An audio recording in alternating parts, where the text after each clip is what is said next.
Hello friends, నేను మీ పల్లవి. ఈ video పెళ్ళైన ఆడవాళ్ళు ఎంతమంది చూస్తున్నారో కామెంట్ చేయండి. అలాగే లైక్ చేయండి. నేను కూడా ఒక పెళ్ళైన అమ్మాయినేనండి.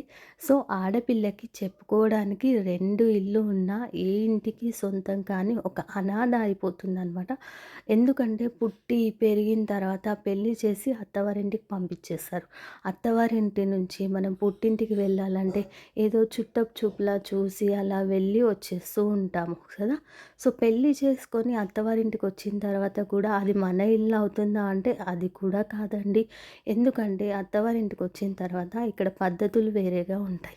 సో, అలవాటు అవ్వడానికి కొంచెం మనకి టైం పడుతుంది. మనకి ఓన్ చేసుకోవడానికి కూడా చాలా టైం పడుతుంది. కొంతమందికి తక్కువ టైం పట్టొచ్చు. కొంతమందికి ఎక్కువ టైం పట్టొచ్చు. బట్ అత్తవారింట్లో అండర్‌స్టాండింగ్ అనేది చాలా ఇంపార్టెంట్ అండి. సో, ఇది కొంతమంది మర్చిపోయి మీ ఇంట్లో లాగా కాదమ్మా, మీ పుట్టింట్లో ఉన్నట్టు కాదమ్మా, ఇక్కడ పద్ధతులు వేరే, ఇక్కడ ఆచారాలు వేరే, ఇక్కడ ఇలా తింటారు, ఇక్కడ ఇలా వండుకోవాలి అంటారు. కానీ మన ఇంట్లో పద్ధతులు ఇలా ఉంటాయి. నువ్వు కొంచెం అలవాటు పడు, నీకు కొంచెం టైం పడుతుంది కదా. సో, మెల్లిమెల్లిగా అలవాటు చేసుకో అని ఎవ్వరు చెప్పరు. అందరూ ఇలానే అంటారని నేను చెప్పట్లేదు. కొంతమంది ఉంటారనమాట ఇలా. సో, అత్తవారింటికి వచ్చిన తర్వాత ఏ కోడలికైనా అది కూడా తన ఇల్లే అయిపోతుంది కదా. సో, ఆ అత్త కూడా ఒకప్పటి కోడలే కదా, అది గుర్తుపెట్టుకోవాలి. ఎవ్వరు ఎప్పుడూ శాశ్వతంగా ఉండలేరు. జనరేషన్స్ మారుతూ ఉంటాయి. ఇప్పుడు తనకి కోడలొచ్చింది, తనకి ఇంకొక కోడలు కూడా రావచ్చు.